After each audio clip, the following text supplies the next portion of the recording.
Hi, chat. How are you guys? Wait, where am I? Huh? Where am I? Why? Ah, there.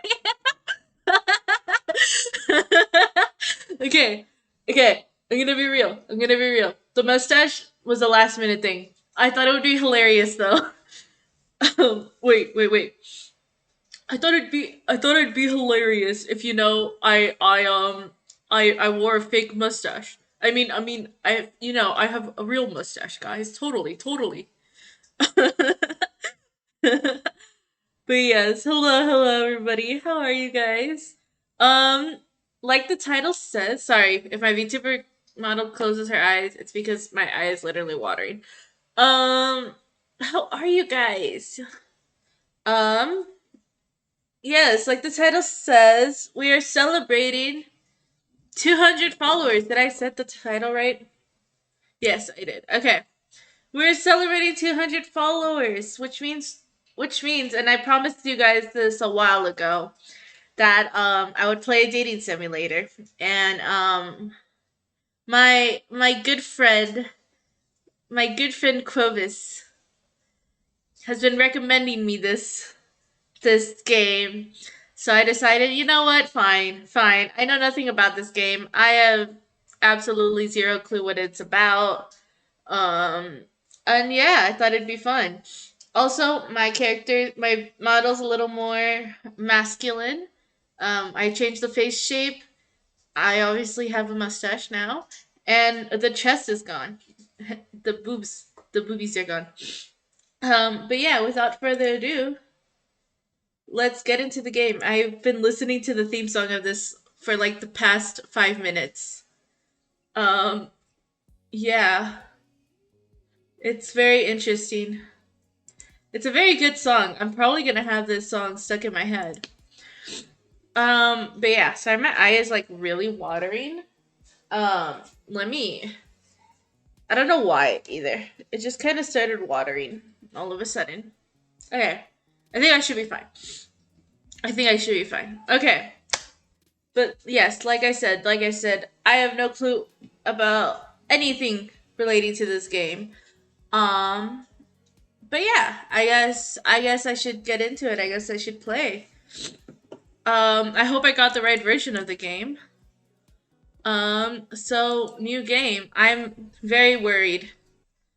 Um, yeah. Ooh, okay. We sleeping. We sleep. Dad! Even more sleeping.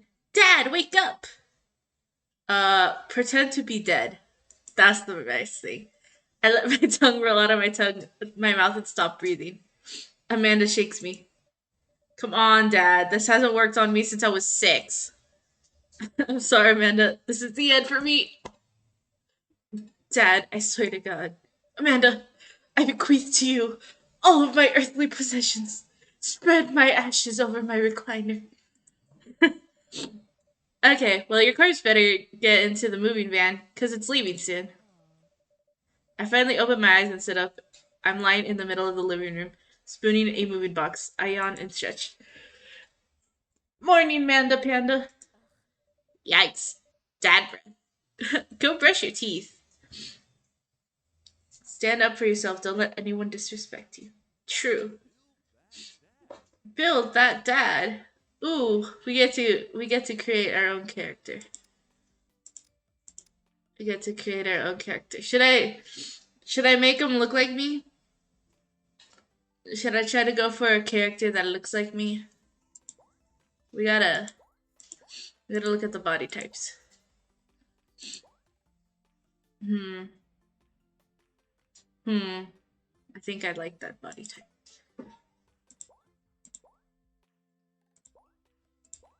Build the dead. Yeah. Yeah. Okay. Oh, I could do purple. Okay. Okay, we are gonna build a character that looks like somewhat like me. Let's see. What I wanna be Goku! Space warrior hair. Oh, wait, does this come with 2 colors? Aaron hair, Danny hair. Oh, wait, is it the... This game was made by the Game Grumps, so wasn't it? So I'm guessing it's their hair. I haven't really watched any of their content, so I do not know too much about them. So, yes. I think I want to go with that. The eyes. Um, let's see. Ooh, what should I go with blue? I think I'll go with blue just because that looks the closest to my gray eyes. My gray eyes mixed with the purple, I guess, would be that. See, these eyes are speaking to me. Not that. These eyes. These eyes are definitely. This one, no, yeah, these ones. My nose, um, no, no. Hmm, this one. The mouth. The mouth. The luscious lips. Oh my goodness. I think I think just this face should be fine. My brows. Hmm. Hmm. Let's go with that one. Any facial hair? Give myself the mustache. I have it right now. I have it right now. Oh, it's this one. It's this one, guys. Guys, it's me. It's me.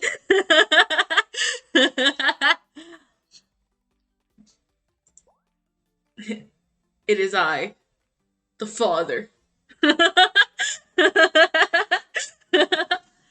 um, do I want to go with facial hair? See, I think it'd be funny if like the hair is purple and then he's just got like the darker facial hair. Which I think I'm gonna go with this one. Glasses.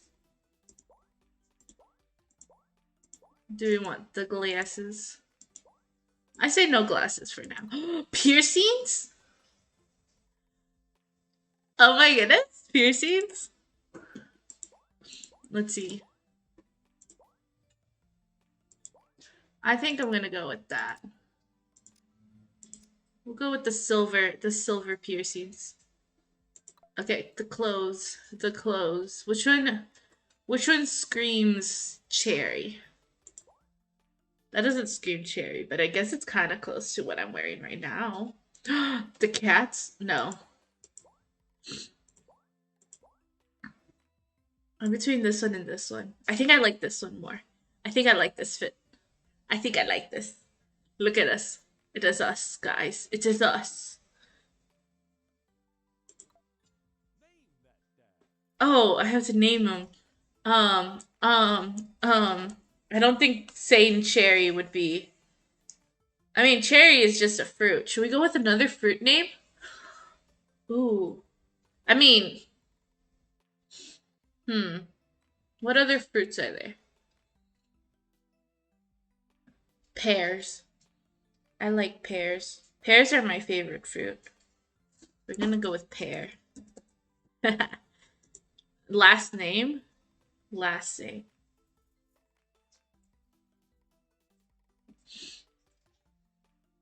Should I just go with shark? Oh, cyborg. Obviously, my last name has to be cyborg on everything. Pear cyborg. Yes. Yes. Drink plenty of water. True. I don't have any water next to me. We cannot stay hydrated. Did you fall asleep packing? I got most of it done, I think. Searching around the room, it looks like I did a pretty good job. Every box is sealed except for one. Wait, straggler. What's in it? Looking into the box, I see a bunch of old photos and little photo albums.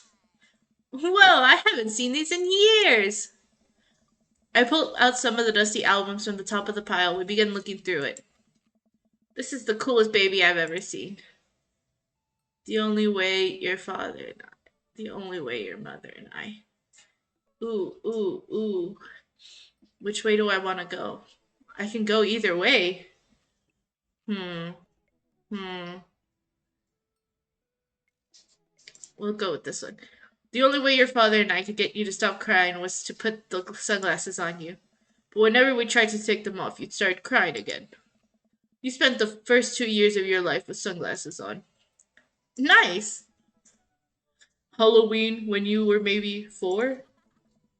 Oh god, that dragon costume. You couldn't decide between being a princess or a dragon, so you went with both. Princess Dragon. Why do I remember crying in that dragon costume? You saw yourself in the mirror and realized you were afraid of dragons. Seeing yourself inside the dragon's mouth was a realization of your greatest fear, I think. Right? Yep. Definitely repressed that memory. And this was you in your horse phase. Dad, I believe you named that plush horse Sir Hoisington the Brave. I don't think that was his. Amanda lunges for the photo, but I quickly snatch it away and hold it above her head with my superior dad arms. Nice try, but this is important blackmail for later down the road. Go ahead and try me. I've seen pictures of you in your ska band. Ouch, kid. This communist manifesto had a chance back in the day. I look off into the distance and reminisce about the Radhorn section. Yes, yes, yes. That was me looking off into the distance, if you couldn't tell. Hey, it's Emma P. No, Dad. That's Emma R. I didn't meet Emma P until high school. Honey, I promise you wholeheartedly that I will never stop mixing those two up. Dad, Emma R has been my best friend since I was 7. Give it like a little bit of effort. Oh, right. Emma P was the one who fired a flaming tennis ball at the police station. Lighter fluid, tennis ball, tennis racket, right? Dad, that was you. Oh, right. I was a wild child. that, that sounds kind of. Never. I was 6 when you did it. Okay, Amanda, I wasn't aiming for the police station. It just happened that there was a police station in the vicinity of where I wanted to hit a flaming tennis ball. Yeah, right. Yeah, I remember you explaining that to the police. They didn't believe me either. Anyway, I gotta show this to Emma R later. She'll get a kick out of it. The first photograph, the first photography award you ever won. Wow, I can't speak, guys. Yeah, and they got us a $20 gift card to McFridays. And then you got food poisoning from the cheesy tostada toast toast. I know it's supposed to be tostada, but okay, bless. Whatever. I think you mean food poisoning, you know, with a Z. I mean, she said it better than I could. Still can't drive past McFridays without gagging. Still proud of you, though. Amanda reaches down into the box and pulls out one last photo. Neither of us say a word. We stare at the photo for a long moment. I finally decide to break the silence. Uh, let's go with that one. It's kind of a funny story. The day we brought you home, we got into a car accident. It wasn't anything. Oh, I'm not even doing the voice. The day we brought you home, we got into a car accident. It wasn't anything big, just a little fender bender in the parking lot. But of course, I was freaking out, and the little old lady who crashed into us was freaking out, and I didn't know what to do. But your father, oh man. He holds my hand and looks directly in my eyes. In the eyes, the calmest I've ever seen him, he says, "It's okay. It's all gonna be okay." He was right, you know. I stare at the picture for longer, maybe too long. I miss him. I can't even imagine what it must be like for Amanda. She pats me on the back. Come on, Pops, we gotta finish packing. The moving van won't wait forever. You're right. Amanda and I pile into the car and take one last look at the old house. So many memories here. Hard to believe your father and I bought this place almost 20 years ago. Hey, remember when I shattered the front window playing catch? You always had very strong arms. Hey, I remember when I shattered the other front window pretending to be a robot. Who breaks windows? Oh, wait, I read that wrong. Hey, I remember when I shattered the other front window pretending to be a robot who breaks windows. You were a very imaginative child. Hey, remember when I broke the back window? We get it, Amanda. You break stuff. And there'll be plenty more stuff for me to break in the new place. Memories to make and stuff to break. You ready? We sit in silence for a moment. I watched my daughter grow up in this house. It will still hold for that words, guys, words. It will forever hold a place in my heart, but it stings a little bit to leave it behind. I'm ready. The moving van begins to pull away, and I get in the car into position to follow it. I watch our old house, disappear in the rearview mirror. So, so what? So sell me on a cool new pad. I clear my throat to do my best cheesy announcer voice. Nestled in beautiful scenic downtown Maple Bay, our new house features. Honey, have you ever had dirty clothes? For most of my life, yes. Well, worry about that no longer, as our new place features m- machinations? Machinations? That will not only clean your clothes, but dry them directly thereafter. An upper class luxury, I fear. The concept of clean clothes is no longer in the hands of the fat cats upstairs, sweetie. Anyway, it's also smaller than our last house. Cozier, one might argue. Good spin. I think it's great. Won't we be closer to a lot of cool stuff that we can walk to? So I don't have to waste gas?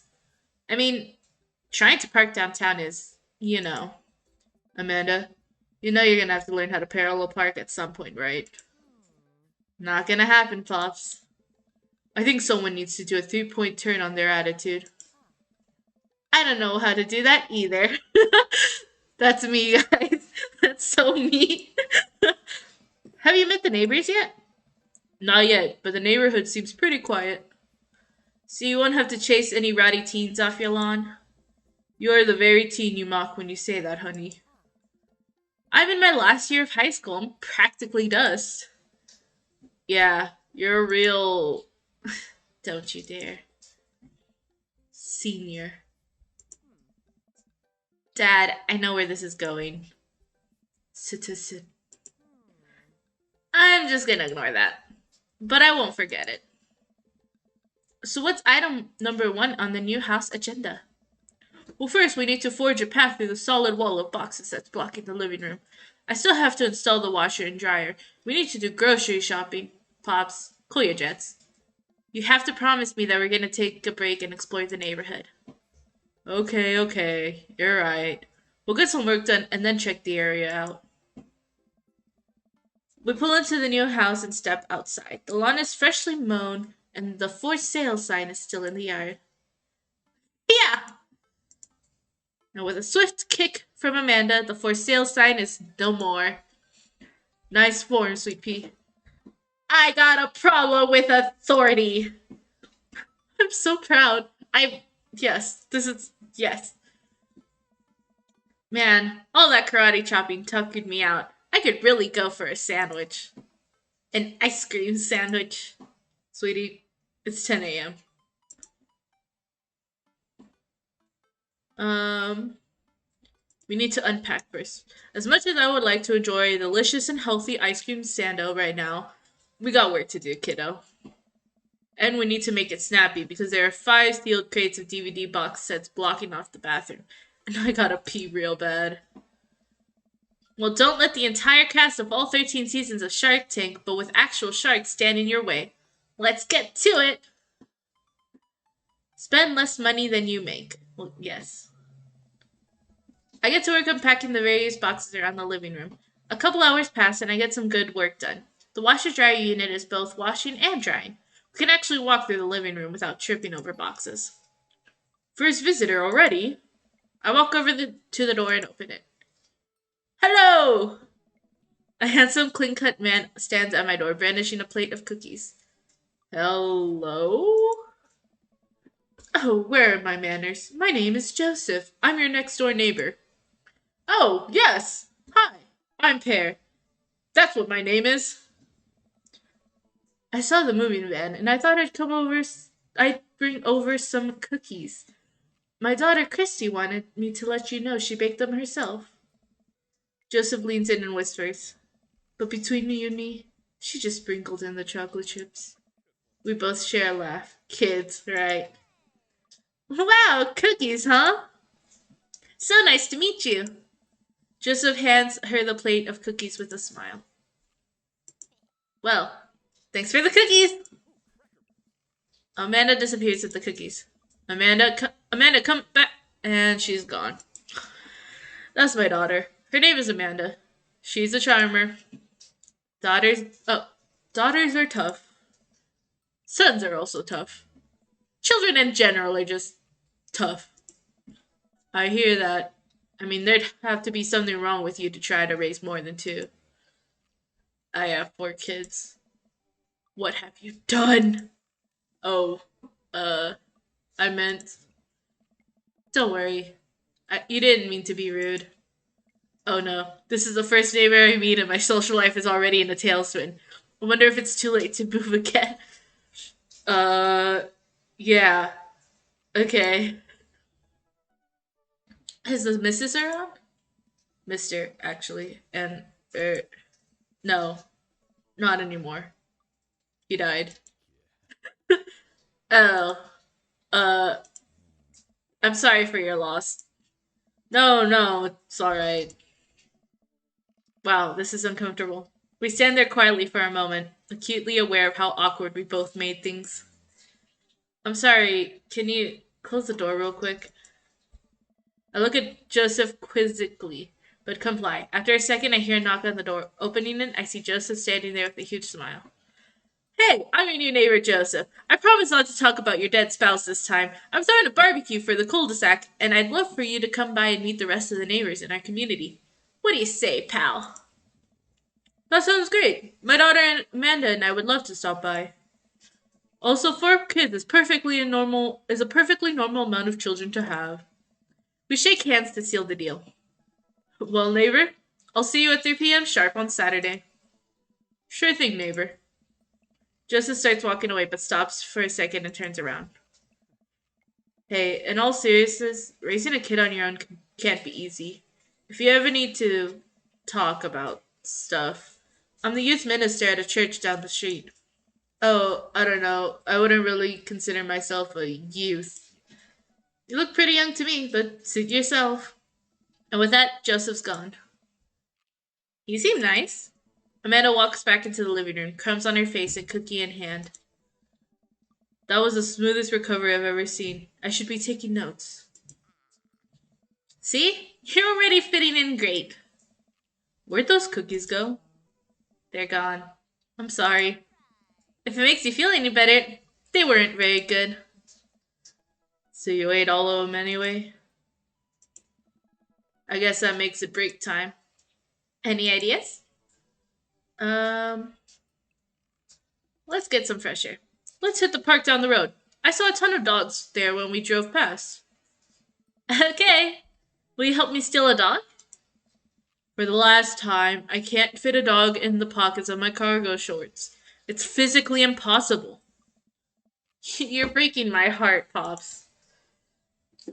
Guys, I kind of like the font that they use in this. This is actually really easy for me. I know I'm messing up some words here and there, but that's just the normal. But this font is so nice. Like, I can actually read this thing quickly. And I just wanted to say that. Like, it is so nice to have a video game where the font is actually legible for me and I can keep up with it without messing up too much. Also, I'm gonna try to work on my voices. I'm sorry. Okay. Amanda and I begin to stroll through the neighborhood. I can't believe how beautiful it is outside. Kids are playing in the street, the flowers are in bloom, and the faint smell of a nearby barbecue drifts through the air. This place is nice. Too nice. I don't trust it. Good eye, honey. You can never be too careful. See that baby in that stroller over there? Government operative. We're on to you, baby. We walk for a while and eventually end up at a small park. Toddlers chase each other through the playground, and dogs of all shapes and sizes romp through the grass. It's pretty crowded, but Amanda spots a nice empty bench. We start to make our way over to it when heads up! Ow! The frisbee suddenly hits me in the face. Oh, that hurts. That I've been hit with frisbees multiple times. It hurts. I'm not doing the animal sound effects. I refuse to. A corgi with a neat plaid handkerchief tied around its neck bounds up to me, wagging its tail. Hello! He runs around in a circle and nudges my leg with his nose. Oh god, this is the cutest dog. I want to pet the I want to pet the dog. But where do I pet the dog? You chin scratches. You have to show the dog you're not gonna harm it. So you go for your hand. It can see your hand. I give him some little scratches under his chin. Ooh, his tail is wagging at top speeds. You definitely could have caught that. You definitely could have caught that. A guy in a Hawaiian shirt jogs over to us and takes the frisbee from me. You know, frisbees are traditionally caught with your hands, not your face. But I'm fine. Well, traditionally, you're not. You're supposed. Whatever. But I'm fine. Thanks. Ha! I'm just messing with ya. I'm Brian, by the way. I'm Pear, and this is my daughter, Amanda. I look over at Amanda, only to find her sitting on the ground, rubbing the dog's tummy. Hi. Your dog's cool. Ah, old Maxwell sure loves the attention. It's great to see another father-daughter out here on such a sunny day. Where's yours? Brian gestures over to a grassy knoll where a young girl sits on a checkered blanket. She's reading a book bigger than her head. She puts it down and heads over to us. This is Daisy. She's reading The Brothers Karamazov. Her teacher tells me that she has the reading comprehension skills of a high schooler. How old is she? 10! She's a precious little youngster. Well, my natural dad instinct kicks in. I must brag about my child's accomplishments. Oh no, it's happening. Go on, Daisy. Tell him about yourself. I. That's my girl. Amanda! Amanda, get in there. Did I skip over her dialogue? Okay. Pear's HP. Brian, 80. Brian's HP, 80. Uh, brag. Amanda here just recently won a local photography award. Wow, congratulations! Brian loses 10 HP. Daisy actually won a statewide poetry contest. You lose. Oh no! Oh god, oh god. Uh, uh.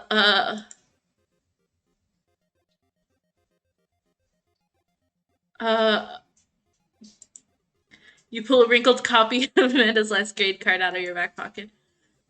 Dad. Awesome grades! Brian loses 25 HP. You really carried that around everywhere? Ouch. Maybe it is kind of weird. Daisy just started a weekly chess club at her elementary school computer lab. She's the president too, of course.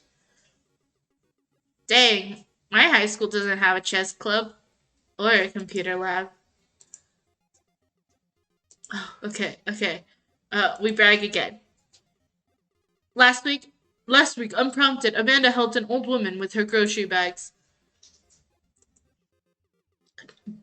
Daisy sold enough candy bars this year to get the top prize. A canoe! I could not read that.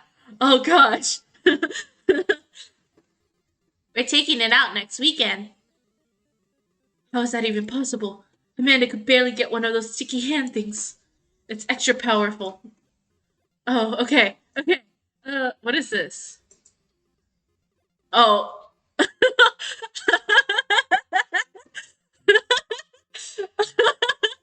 You can't switch daughters. Amanda's your only daughter. Um, let's see. Uh, Filming through your phone's browser, you managed to pull up a photo of Amanda winning her 10th grade spelling bee.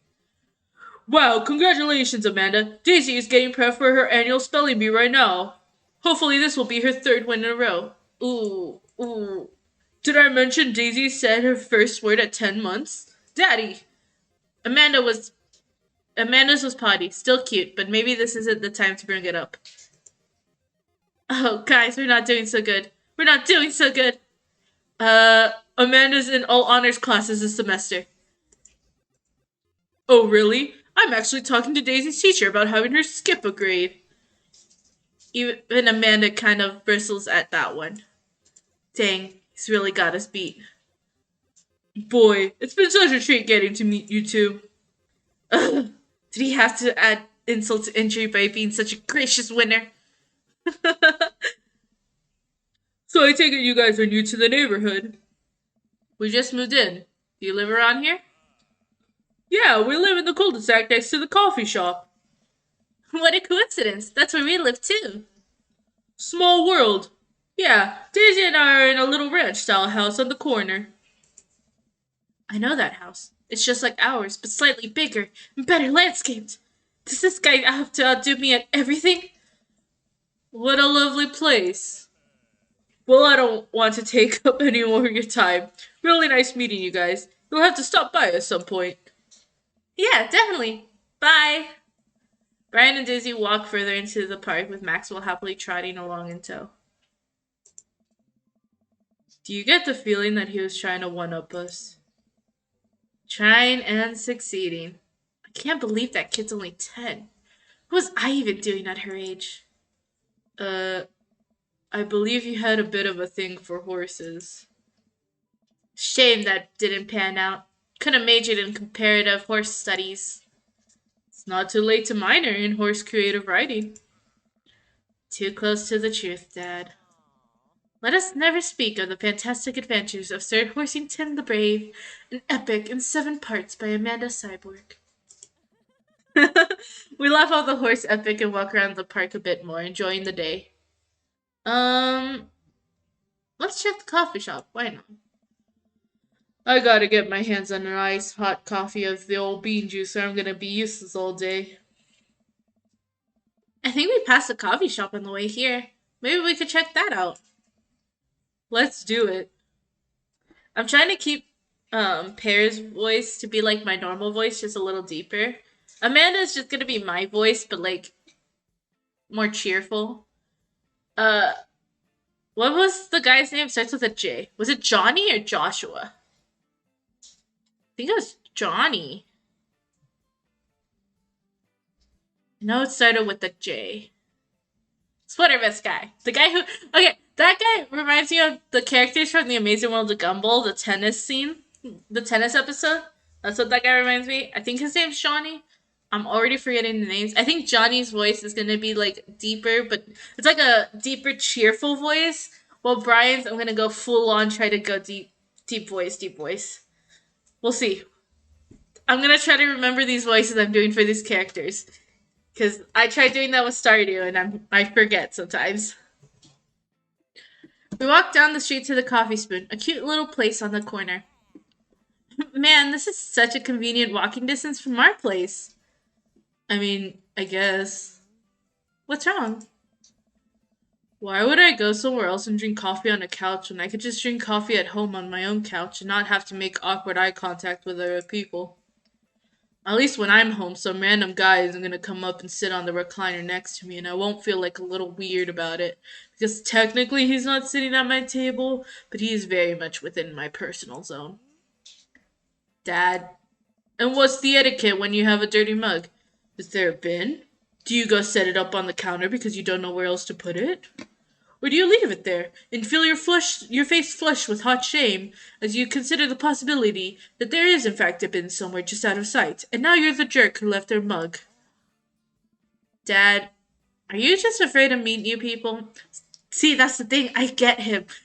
This character is me. This character is me. Yes, Amanda. We walk inside. Inside the coffee shop is incredibly warm and inviting. Vinyl records line the walls and patrons lounge around well-worn in couches.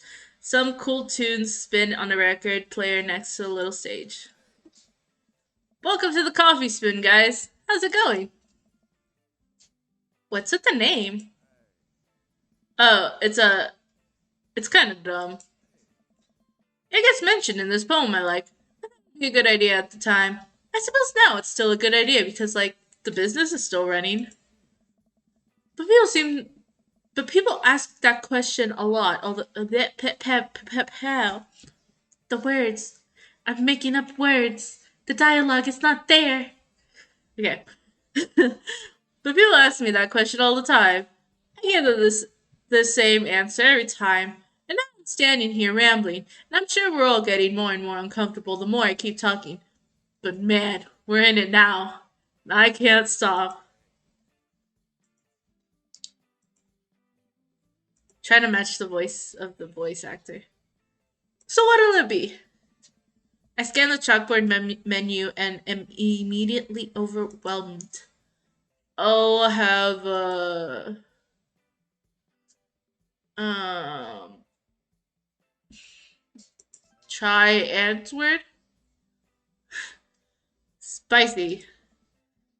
I don't get it. Oh, it's a pun. Die Antwoord is a South African rap group. They're pretty well known for their evocative imagery and hyper stylized music videos. The music is as catchy as it is disturbing. I'm doing the thing again. But coming right up. And for you? I'll have a macchiato de Marco, please. Coming right up. Do you want that in small, medium, or biggie smalls? Uh, medium? Wait, is biggie smalls big or small? Uh, I should change that, shouldn't I? Matt sets to making our drinks, and Amanda and I take a seat on one of the couches. What's his deal? Let the man make his puns. They're cooler bands than you listen to anyway. Hey. Hey! Ska was cool once. This couch is actually pretty comfy. Maybe not comfier than our couch, but it's alright. Good lumbar support. You sink right into it. Okay, it's comfier than our couch. Amanda nudges me. This place is right next to our house, and that guy seems not only cool, but also just as uncomfortable talking to other people as you are. You should totally become friends with him. I don't know. Come on. What do we say about meeting new people? I can't meet new people if I always stay inside and also don't go outside and also don't talk to people. See? We're making progress. Matt sets our drinks down at our table and I immediately burn the roof of my mouth. Good one. Hi, we're new in the neighborhood. I'm Amanda, and this is my dad, Pear. Alright, pleased to meet you both. You ought to come by when my daughter's hanging around the shop. You two might get along. Yeah, I'm sure we'll come in from time to time. Amanda kicks my leg from under the table. I'm sure we'll be here a lot. You know what? Let me get your guys' opinion on something. Matt goes into the back and comes out with a fresh plate of something that smells amazing. I'm working a new banana bread recipe, and I need help coming up with a name for it. Well, I think we're gonna have to taste test it first so we can, get the full flavor of profile of, and really appreciate the flavor sensations of. Amanda nods vigorously. She knows the game. Yeah, we need to give that nana bread a taste if you want us doing free creative labor. I think that would commensurate with, I've taught her well. We've trained for this day. I was just gonna give you guys free banana bread anyway. Right, yes. That. Matt serves each of us a piece. Amanda and I happily chow down. This is amazing. Thanks, the secret ingredient is bananas. So, any ideas? I'm stumped. Well, I think I might only be able to give you dad band puns, but I'll give it a shot. Oh my god. I want to go with the grateful banana bread. Banana bread Kennedy's, right? Said banana bread. Okay, so I recognize the first two. I don't recognize the bottom one, but I do listen to like one song by the Grateful Dead, so we're just gonna go for that one. No, he didn't like it. Like the Jam Rock Band, fronted by Jerry Garcia. That actually has a nice ring to it. Really? Yeah. Grateful banana bread. Strong decisions. That's art, baby. I wanted to say baby because I thought it would sound cool. But once I said it, I realized that it doesn't sound good coming out of my mouth. And maybe I should just leave saying baby to the professionals. Enjoy your coffee. Thanks, baby. See? Sounds good when you say it. Sir! Sir!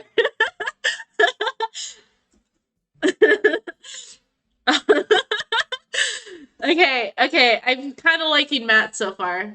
The music puns are just really sticking with me. Okay, before we move on to the next person, I need to grab water because all this talking is actually like drying my throat.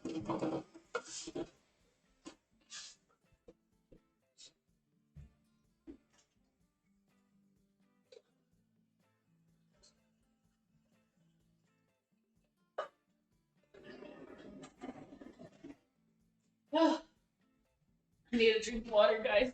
Also, it's been raining outside and it's been so pretty. I love the rain. It is just so nice and cozy. Okay, whether live here with me or watching the VOD, make sure you drink water and stay hydrated as well.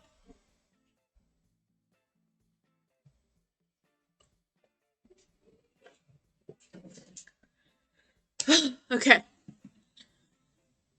Ready. Across the way, a man catches my eye. He sits by himself, brooding over a cup of coffee. Our eyes meet just for a moment. I hastily look away, hoping he didn't catch me staring. Who is that? Okay, I'm being a little dramatic. We finish up our drinks and head out. Thanks for stopping in. I'm trying to copy because you can hear it. I don't know if you guys can hear it. Maybe it's too low. Oh, you guys can't even hear the audio. It's just that low. Okay. I was like hoping you guys could hear it. Wait, let me lower it a little.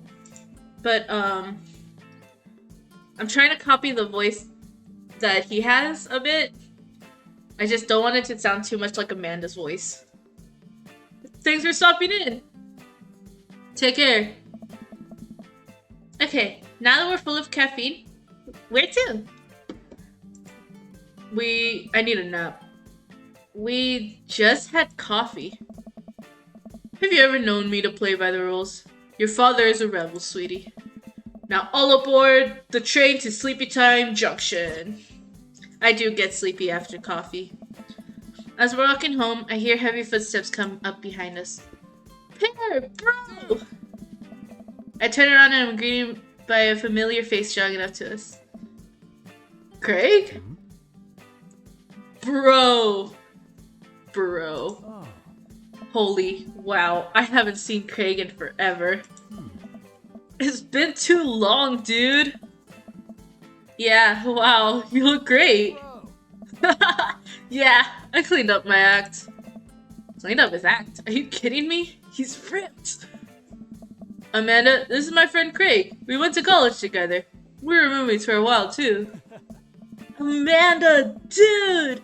You probably don't remember me, but you're so big now! Hello, and hello, cute baby. Aw, thank you. The last time I saw you, I think you were about her size. I did the wrong voice. See, I'm already forgetting voices. this is River. Say hi, River. He puts up her tiny wrist and waves it around. River gurgles happily. Are you babysitting? Oh. Nah, dude. River's my kid. Man, it has been a long time. Feels like one minute we're rolling up to exams with bad hangovers, and the next we're both fathers. Where you been, man? I was working out in California. Just relocated the business back to Maple Bay. No kidding. Amanda and I just moved to this side of town. How's Smashley doing? I don't know. I mean, Ashley. Ashley is her name. Oh. She actually still goes by Smashley. And, we got divorced last year. Dude, I'm so sorry. It's all news. We take turns taking care of River and the twins. It's all copacetic? Twins? You have 3 kids? Ain't life something, bro, right? I'm mixing up their voices again. Kegstan Craig is a father of 3. Kegstan Craig? Oh, yeah, it was my old college nickname. He got it because he did a lot of keg stands. Oh. It's that thing where you do a handstand on a keg and then drink from the keg. Right? He is very good at it. Aw, bro, I hate to be that guy, but I'm in the middle of my daily jog, and I really gotta keep up my heart rate. Brought River along for, resistance training. You jog daily? I jog yearly. On January 1st, when I promised myself that I'm gonna jog daily for the rest of the year, but give up after 30 minutes, and just walk home. Oh. Well, it's never too late to get back into it, dude. You should join me sometime. I don't know. Hey. Come on, it'd be fun. Grab breakfast afterwards, catch up. We could do a bro bunch like in the good old days. Alright, sure. Sounds great. Great! Let's get that going soon. I better get moving. Good to see you guys. Craig gives a little wave, puts his earbuds back in, and jogs off. Can't believe Craig is ripped and has kids. I'm reeling. What's that? Craig I knew is not fit to be responsible for any living thing, including and especially himself. One time, I watched him drink an entire jar of marinara sauce for dinner. Amanda, he opened up a new jar of marinara sauce, and then he drank it like it was a thing normal people do. It was unholy. And then I asked him what the hell he was doing, and he said, and I quote, "It's basically a smoothie, bro." Yeah. I mean, technically, he's not wrong. He jogs! He was jogging! Huh. He's like a totally different... I'm doing the voice again. He's like a totally different person. Anyway, we better get home. I'll have plenty of time to reflect on how old I feel later. Amanda and I flop onto the couch. Amanda has to shove some empty boxes out of the way before she can sit. Too bad we're going to be putting my stuff right back into these boxes in a few months. No, don't say that. Aw, Dad, it's gonna be okay. I'll be fine. I know. Excuse me. It's just, you're my little girl. It's gonna be weird not having you around. I'll come visit, and I'll text you every day. And I'll take lots of pictures. I mean, obviously, I'm a photography major. You promise? Of course. Are you gonna be okay by your lonesome? Oh, come on, I'll be fine. We'll get a dog or something. A dog? Forget art school. I'll stay for the dog. Is that what it's gonna take? Medium-sized dog, handkerchief around the neck. I get to name it. That's what it'll cost for me to give up on my dreams. I'm a woman of simple wants and needs. Well, dog is a lot cheaper than college. Amanda laughs. Suddenly, a pile of envelopes slide through the mail slot. Speaking of college, Amanda darts over to the envelopes and shuffles through them. She pulls one out and throws the rest back to the floor. This is from McGowan College of Art and Design. Open it. But I'm scared. It's just an envelope. Yeah, it's just like my entire future. Not a big deal. She takes a deep breath and rips the letter open with her teeth. We have a letter opener, but okay. I hold my breath while Amanda's eyes dart back and forth, scanning the letter. What does it say? The admissions committee has reviewed your application, blah, blah, blah. Her face drops. Regret to inform you that we are unable to offer you admission to McGuinn College of Art and Design. Aw, Amanda throws the letter on the coffee table. Oh, sweetie. It's okay. I kind of saw it coming. I knew I shouldn't have put that experimental stuff in my portfolio. The admissions officer told me they just want to see portraits or whatever. I pull Amanda in for a big hug. You're an amazing photographer. I know how much work you put into your portfolio. Some other school is gonna want to snatch you up for sure. Yeah, I know. It's fine. Are you actually fine? Or are you just saying that? I'm fine, really.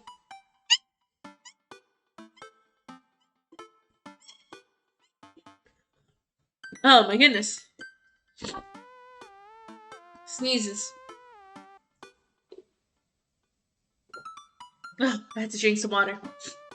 I'm fine, really. Her face says the opposite, but I probably shouldn't push her on this. Oh, and before I forget, Emma R and Emma P are sleeping over tonight. So, you need me out of the way because I'm painfully uncool. I would choose more delicate phrasing, but yes. Well, I'll have you know that I conveniently already have plans for tonight. So you'll have the new place to yourself. Yeah? What are your plans? Quick, think of plans.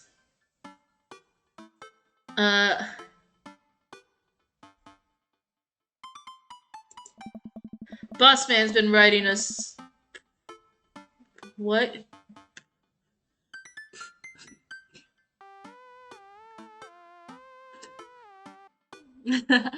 Sorry. My stutter got stuck. Damn, that word got.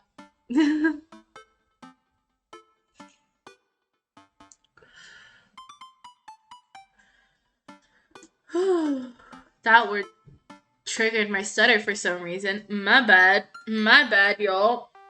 I really gotta get a button that'll just flash on the screen. Cherry is struggling right now. Bear with her. Okay. Boss Man's been writing his trolls too hard. It's time to rise up for a riot. Dad, you're not even gonna invite me to the riot? Sorry, sweetie. It's an honest day's work for an honest day's riot. I'm just kidding. I'm actually going to.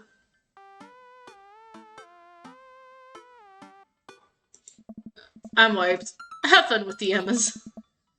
We'll try to keep it down. I know you're not going to, but I appreciate you saying that. And don't forget that you have that meeting with my English teacher tomorrow. Alright, Mr. Vega. Yep, totally remembered. I'll be there. Awesome. Night, Pops. Eat a lot of broccoli. I wake up to a text from an unknown number. Rise and shine, early bird. Still want to work out? This is Craig, by the way. Holy, it's 6 a.m. Who does 6 a.m. anymore? Without realizing it, I drift back to sleep. Whoops, must have winked back out. I check my phone again. Hey, bud. Still want to get your swole on? I'm ready to tear up the track. Hit me up. God, the last thing I want to do right now is work out. But it is Craig. I do want to catch up. Hey, my man, I need a few minutes to wake up, but let's meet in 20? After a few seconds, another text comes in. Sure thing! Meet me at the gym! Stretching my bones creak. I gotta stop falling asleep on the couch. I throw off my blanket and... Hey, wait. I don't remember falling asleep with a blanket. Amanda must have tucked me in after I fell asleep. Bless that child. I reluctantly brush my teeth, throw on the old clothes I own that are even kind of gym appropriate, and head out. The neighborhood is quiet and serene, and this early in the morning, birds chirp and the grass is still wet with dew. Surprisingly, the gym is pretty crowded. I spot Craig standing out front stretching. Of course, he spots me and waves enthusiastically. Hey, bro! Good morning! Hey, good to see you, man. I'm definitely not as pumped as he is. Maybe I should have had some coffee before I left. You ready to kick some butt?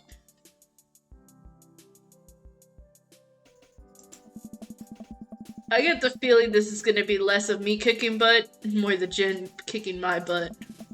But I can handle it with you here. Dude, bro, that means a lot.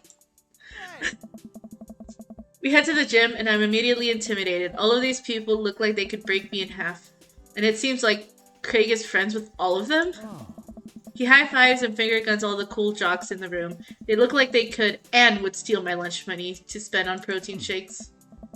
Come on, bud. Let's warm up. We head over to the treadmills and start walking. Okay, I can walk. Walking is good. This is a decent pace to be walking.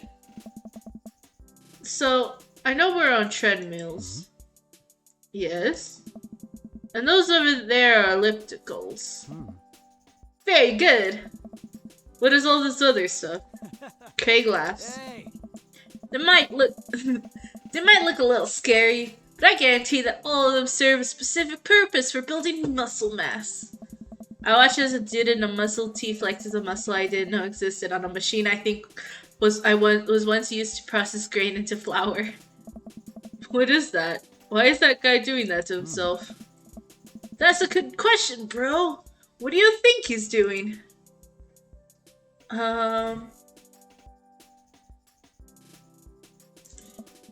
He's trying to make his thighs so strong that he could crush people's skulls with them. Yeah, that's pretty much the only reason I work out. Oh no, Craig is turning up the speed. I better do the same. What did that mean? What'd that mean? I'm kinda scared.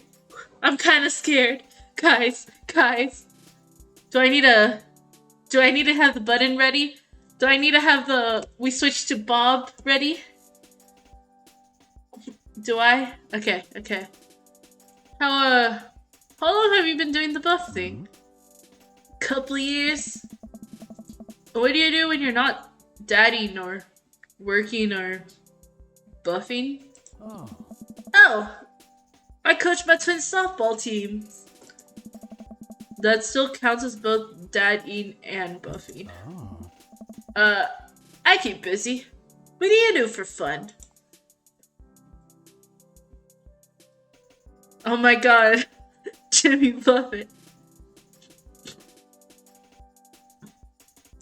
I try to educate myself about the world around me. I'm like a sponge for knowledge, soaking up all that intellectual content. You know, history, the paranormal, wilderness survival, aliens. Mostly those things. So you watch History Channel too, huh? Yes. We're jogging now. Oh god, we're jogging now. I look over to Craig, who hasn't even broken a sweat. How is he doing this so effortlessly? I'm dying. I can feel my life force straining through every orifice of my body. Hey, remember when my fish died in college? No, I don't like the story.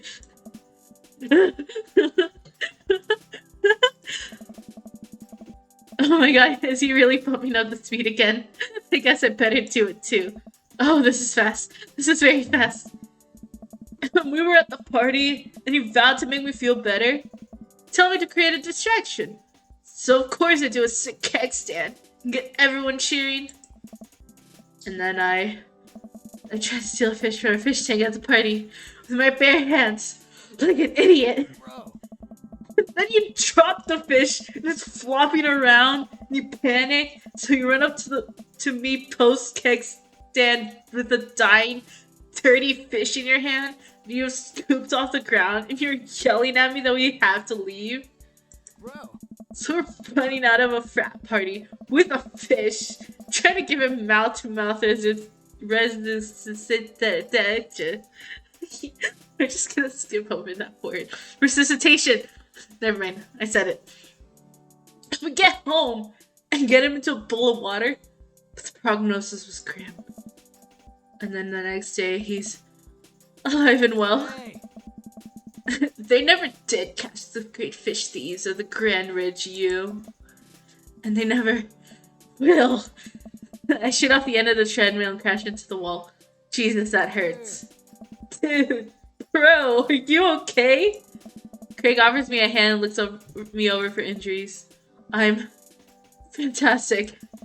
I managed to stand up and rub my back. Doesn't hurt now, but I'm sure it will later. Oh. You don't have to push yourself like that. Always know your limits. Well, I think I might call our gym adventure here. You sure? Yeah. Alright, well, here. I brought you this. Craig hands me a shaker bottle full of thick green liquid. I stare at it with what must be apparent distaste. It's a protein shake, bro. Oh, thank you. He wants me to drink it. Oh boy, here goes. I take a small sip. It's actually delicious. Wow, this is really good. And good for you.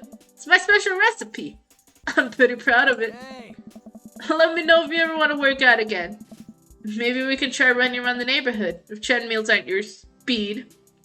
No pun intended, bro. Good one. Well, I'm gonna go put some ice on this. Everything. I'll see you around. I leave the gym feeling ashamed. Craig used to order delivery from the pizza place across the street from my dorm, and now he can run circles around me. Literally. Man, I really gotta work on this dad bod. I get home and lie down on the couch. It hurts to move. Oh god, I'm so old. Oh no, I must have fallen asleep. What time is it? Shit, it's 3:55. I'm supposed to be in Amanda's school in 5 minutes. I frantically put on some clean clothes, apply a generous amount of deodorant, and run out the door. Look at the situation positively. Good tip. I'm gonna drink some water.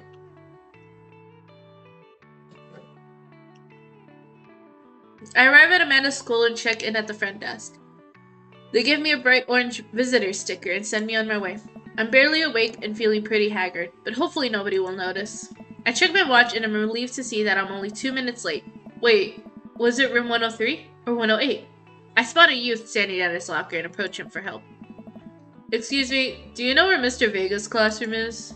The youth turns around and looks me up and down with heavily lined eyes. Come on, kid, I'm late for a meeting. Mr. who?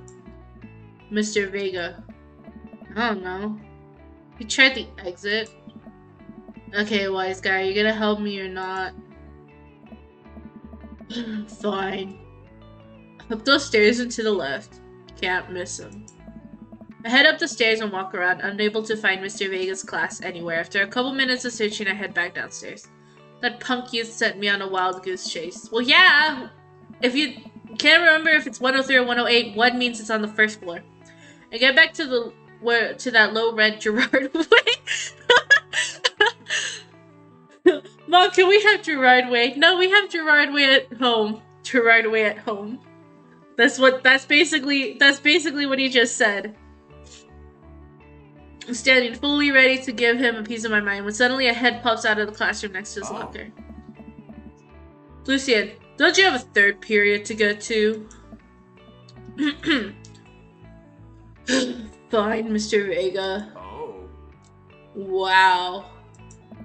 Now I'm officially 10 minutes late. I glare at him as he walks away.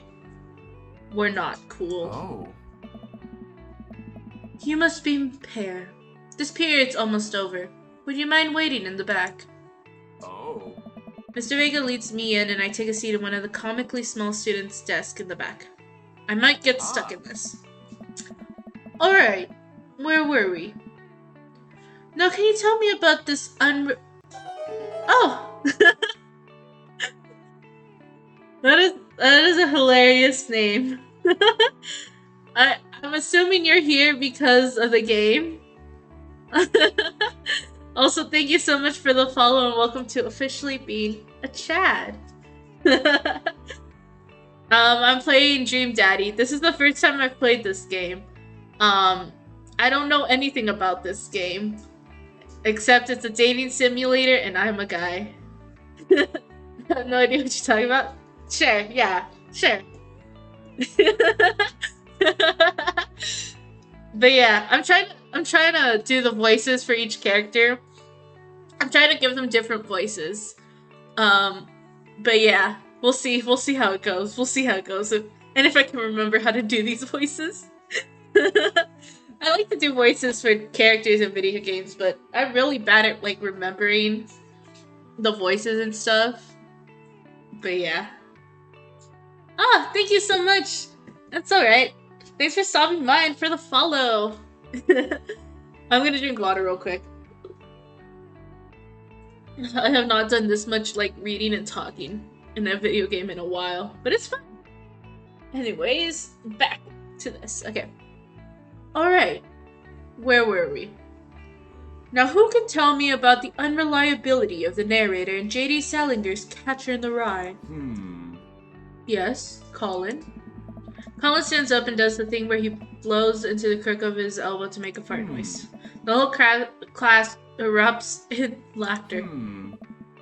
Alright, everybody. Very funny, Colin. Please sit down. Oh.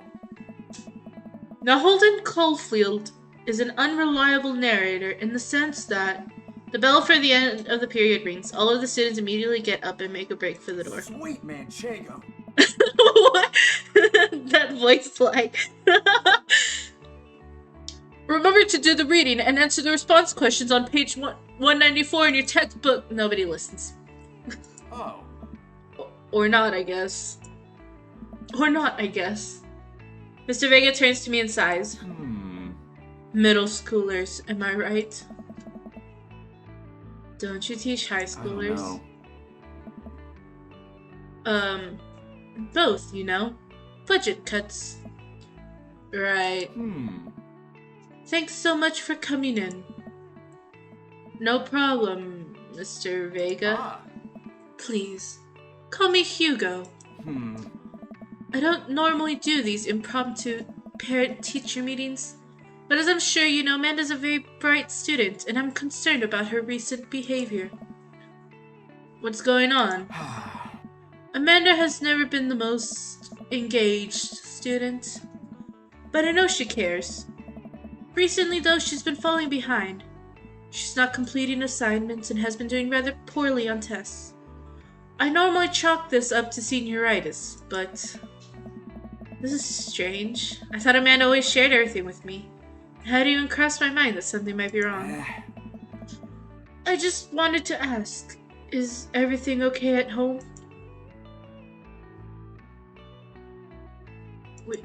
Well, we just moved recently, but it was only on the other side of town. And Amanda was more excited about it than I was. See if you can talk to her about it. I know she values you a great deal and would appreciate your guidance. If she keeps heading down this road, I know how important art school is to her. I would hate to see her miss out on the scholarship money that she clearly deserves. I'll make sure to talk to Amanda. Thanks for letting me know, Hugo. Oh. Anytime. On my way out, I stop thinking for a moment. I turn to Hugo. Hey, Hugo. Yes? Did you ever catch that rye? Yes. Yes. I leave the classroom and make my way out of the school. I'm still a little bit in shock that Amanda was able to hide this so well from me. She's always been such a force for positivity in my life, especially after we lost her father. Amanda must have been done with classes for the day by now. I'm sure she would appreciate a ride home, and maybe I could talk to her about what's going on. I pull up to the carpool and Amanda hops in the passenger seat. So did you have fun gossiping about me? Mr. Vega and I actually just gossiped about our celebrity crushes. So you talk about Mario Batali the whole time? It was a very productive meeting. I'm pretty hungry. Can we go grab some dinner? Sure thing. Uh, ooh. What would be a good place to talk?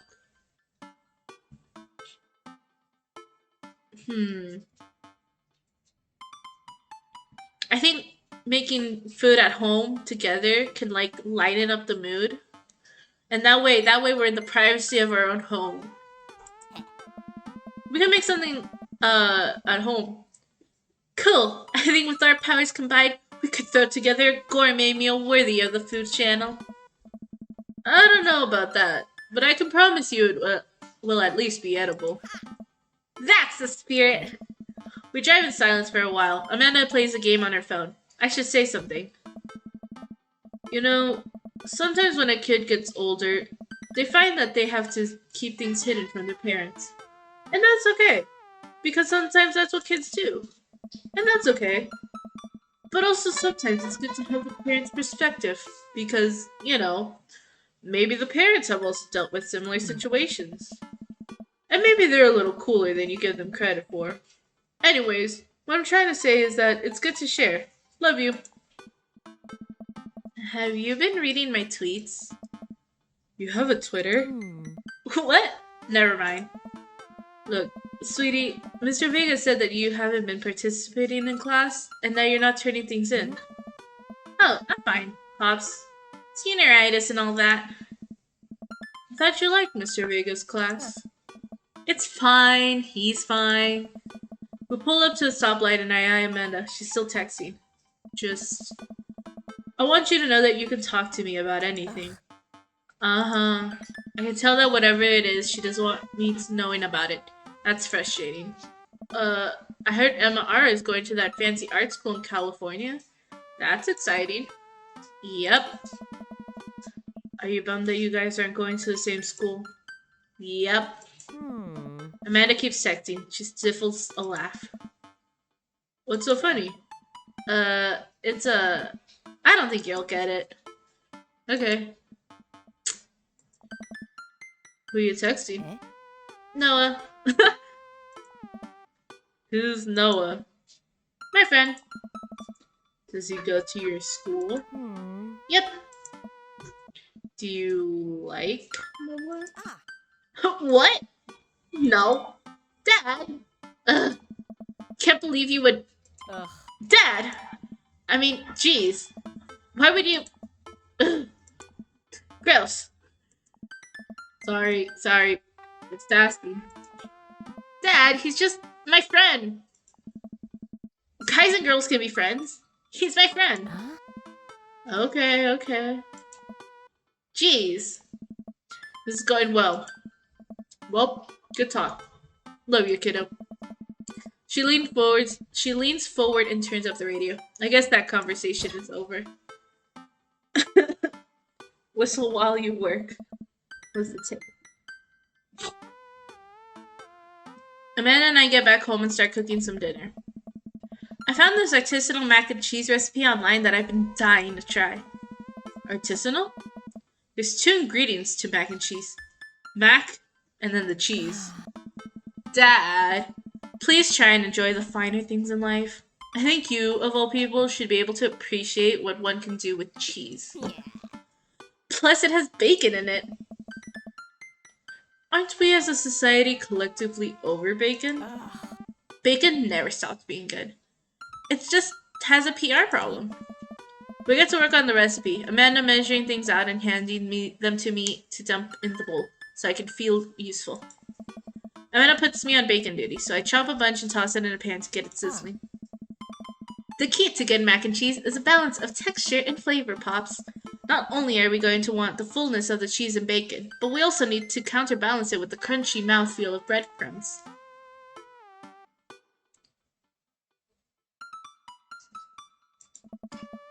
What's a mouthfeel? You know, when you eat stuff in it, the texture. Listen, I've been watching a lot of Food Channel, and I honestly don't know what it means. It just makes me feel sophisticated to say. No, I get it. Every time I watch that channel, I just feel, in order, hungry, jealous, insecure. Insecure about my cooking ability, and then hungry again. I like the mouthfeel of that sentence. Oh my god. Amanda, mouthfeel isn't just about food, it's also about words that are fun to say. Gregarious. Defenestrate.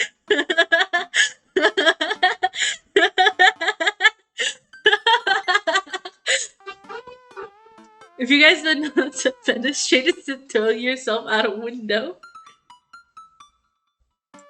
Boisterous. Cattywampus. Discombobulated. All of a sudden, the bacon burst into flames. I must have not been paying attention to how hot the pan was. Fire! Fire! Oh god! Fire! I ran around the kitchen looking for anything to put out the fire. So that's why I wanted me to check the bacon. I wanted to keep arguing.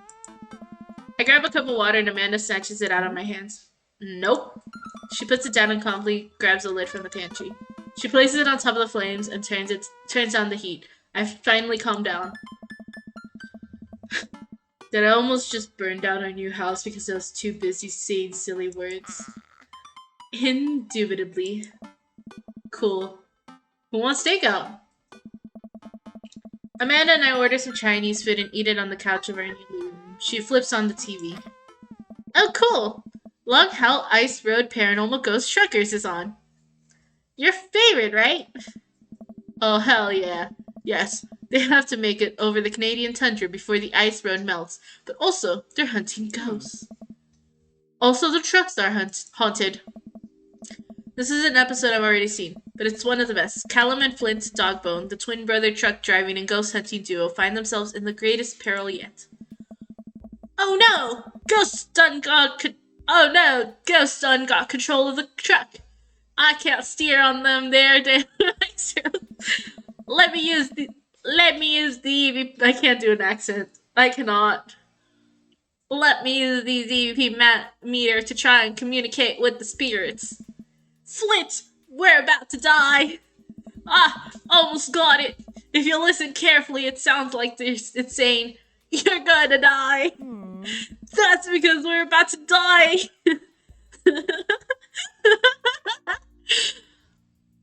This is art. The episode ends and Amanda excuses herself to go and start arguments on the internet.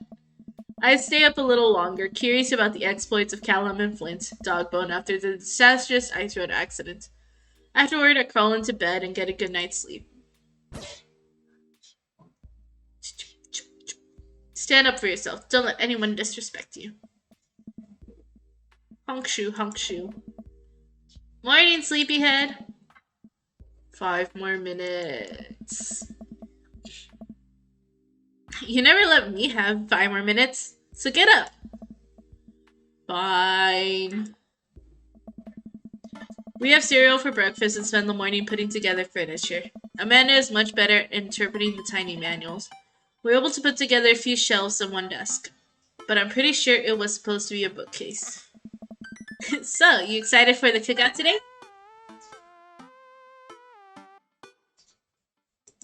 If there's food, I'm excited. I'm all over those terrible store-bought sugar cookies that everyone brings to parties. Yeah, those are bad. Which means there are more for me. Do you want to meet some of the people in the neighborhood? My brain lagged for a sec. I'll probably end up standing uncomfortably in the corner with a plate of food and hope that nobody talks to me. This is so me. This character is just me. This is me, guys. This is perfect character. We're just in sync. I already spread that. Dad, you're a beautiful work in progress. We will get that butterfly to emerge from the cocoon. The social butterfly. Well, we better start getting ready. We definitely don't want to be late. What? No! We have to be fashionably late. Who shows up to a cookout on time? You know what? We're going early, just because you said that. I head out the door and Amanda reluctantly follows. We walk across the street to Joseph. I was wrong. I thought it was Johnny. I was just full on wrong about his name. I am so sorry, Joseph. With store-bought veggie plate. We didn't want to risk burning down the house again. I guess we're not as early as we thought we were. Joseph's backyard is already packed with people, and the smell of hot dog wafts through the air. Small children run through a sprinkler, and adults chat in small clusters. I set our veggie plate down on the table next to two other veggie plates. Huh. Hey, there's Joseph! I wave to get his attention. The moment he sees us, he jogs arms open wide. Welcome! Welcome! I'm glad to see you two here! And you brought veggies! Let me introduce you to my family. Kids, come over here. This is Chris, my eldest. Hi. This is Christian and Christy. They're twins. They stare creepily and say nothing. Then, of course, there's our youngest, Krish. Wait, where's Krish?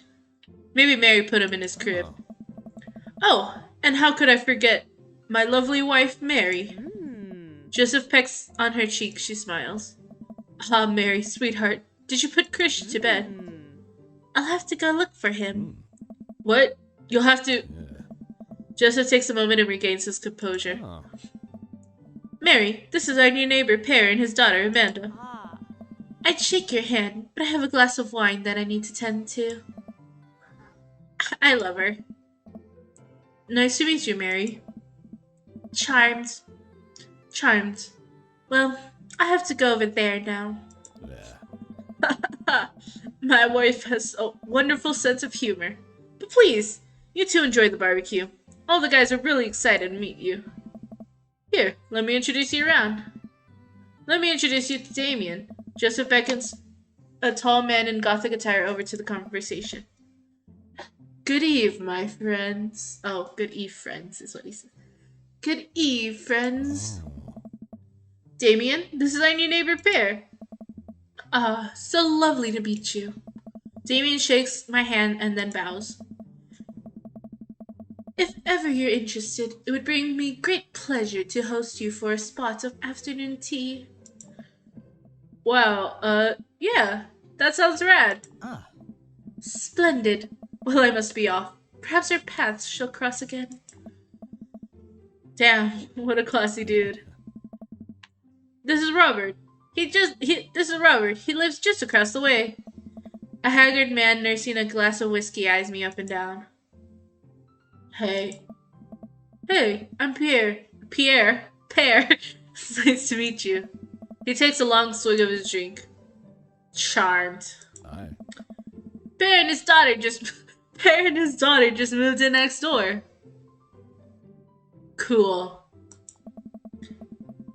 If you ever need recommendations on where to get a drink in this town, Rob's your man. I told you not to call me Rob. Norm McDonald. Right, got it. Robert ambles away without saying goodbye. He's not really a people person. Wow, I think I've actually met everybody else. Great! I bet you're excited to get to know everyone here better. Hope you both enjoy yourselves. Amanda and I mill around and try some food spread out on the table. I pick at some deviled eggs. Amanda grabs a small paper plate and immediately begins piling it with baked goods. Ugh, I don't want to have to make tip. Oh my gosh, guys. All this talking is getting to me. Let me finish my water real quick. And you guys should drink water too. Okay. I don't want to have to make friends. Come on, Dad. Who are you gonna party with when I go off to school? But I don't want to have to do pleasantries. Dad. Ugh. You're gonna talk about weather. Go. Do it. Make a friend. But how could I possibly abandon my only child at a social function? That's bad parenting. This plate of cookies is my new dad. Bye. Amanda shoves me into the center of the yard. Well, here goes nothing. I look around the party and I'm surprised to see some familiar faces. Is it that the barista from the coffee spin? What a cool guy. And mysterious. Didn't that guy throw a frisbee at my head? That mysterious goth guy. Isn't that Amanda's teacher? Hey, I know Craig. But wait a second. All of these people live in our cul-de-sac? That can't be right. I'd better investigate. Oh, Matt and Craig are in the same group? I'm gonna go talk to them. Oh my goodness, guys. I think I found... This is amazing.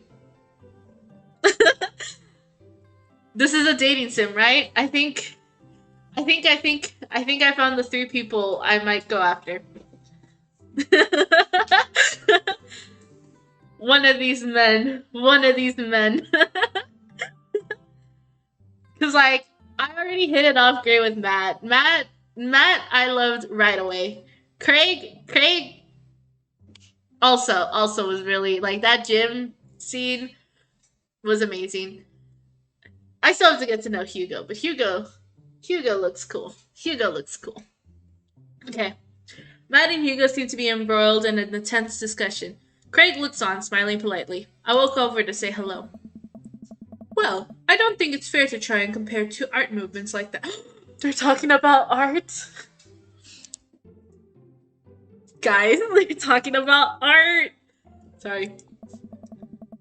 Peers in art only exist because they're a unique byproduct of the social and political climate of the time and place.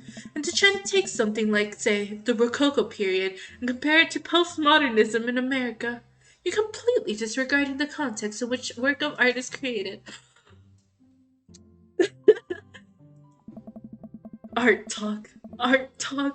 Matt and Hugo seems to be so busy talking that they don't notice me. Craig leans in. Dude, I have no idea what's happening. Oh. I want to listen to their art conversation, but I also don't want to ignore Craig. Ugh. I'm sorry, Craig. We'll have more moments together. That kind of comparison just eliminates the reason art movements are so important in the first place.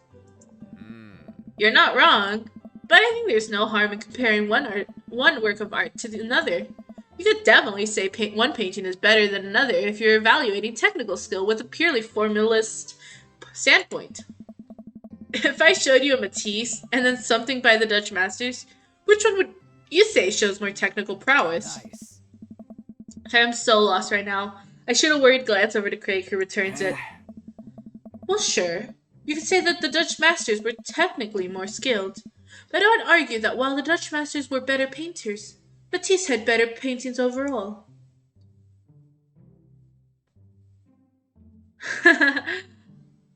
Oh, well, that's pretty subjective, because art is subjective! That is something I'm always taught in all my art classes. Oh gosh, guys, I have to go with that. I have to. How do you mean? Well, that painting of the guy with the apple in front of his face, pretty nice. Matisse rocks. That's Magritte. Magritte. I don't know how to pronounce his name. Right. Art. Sorry. You're fine, dude. I don't know. We're just discussing the importance of context when talking about artwork. Listen, all I asked was if you liked Van Gogh or Picasso better. Hugo throws up his hands in frustration. But they represent 2 completely different art movements. How could I possibly choose between the thick, creamy impasto of the post-impressionism and the abstractionist beauty of cubism? Man, that's all way above my head. But not for me! Me too. It's all good, man. The cool thing about art is that we all perceive it differently. A single piece could have a totally different effect on each person that looks at it. And that's awesome. That is true. That is very true. And like, okay, Hugo does have a point. Yes, context is important. But that one thing that I learned in a lot of my art classes, especially because we deal with a lot of time-based art, is that context is important in understanding what might be the original meaning. However, context can change as well. As society changes, context of an art piece changes. And so, like, you can look at a sculpture, and the sculpture you're looking at can mean a completely different thing, or can, in your mind, be seen as a completely different thing compared to someone who saw it when it was first created.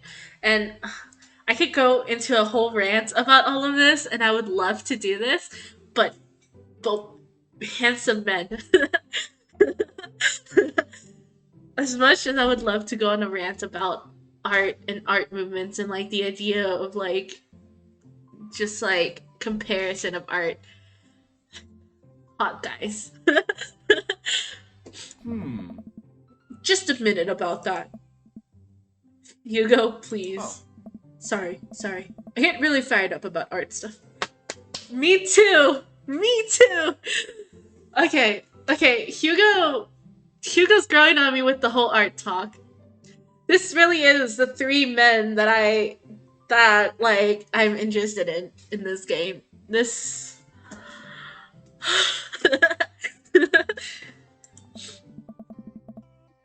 Pear, how are you liking the neighborhood? It's pretty nice. Everybody's super friendly. Oh. It seems like your daughter is fitting in just fine. Matt points across the yard to where Amanda, Daisy, and another young girl are playing. They're all sitting cross-legged in the grass, picking weeds and weaving them into little flower crowns. It's pretty adorable. The girl I don't recognize jogs over to us. What is it, sweetheart? It's a flower crown. I thought you looked cute in it. Hey. Well, there's only one way to find out. Matt takes the flower crown and places it on top of his head. Am I cool now? The girl stares at him, thinking it over. Nope. But you're slightly less uncool than you were before you put it on. Hey. Hey, Pear, this is my daughter. Hello. I'm Carmencita? I'm Carmencita. Amanda comes over with Daisy in tow. Dad, look! I'm making friends! Are you making friends? You better be making friends. Yeah, actually. Amanda, you remember the cool barista from the coffee shop and my old college friend? And, your teacher? Oh, hi, Mr. Vega. I didn't realize we were neighbors. Yes. Yes! I wasn't expecting that voice line. Yeah. The only reason I copied Matt's voice actor and not the others is because I was running out of voices for Matt. Like by the time I got to Matt, I was like, I don't know what voices to do. And then like Hugo, it was kind of like go with the stereotypical professor voice. And then Goth Guy. What was the Goth Guy's name? Goth Guy, it was like also like he looks like a vampire, so I gotta go with a voice that looks like a vampire. I'm still working on Joseph's voice and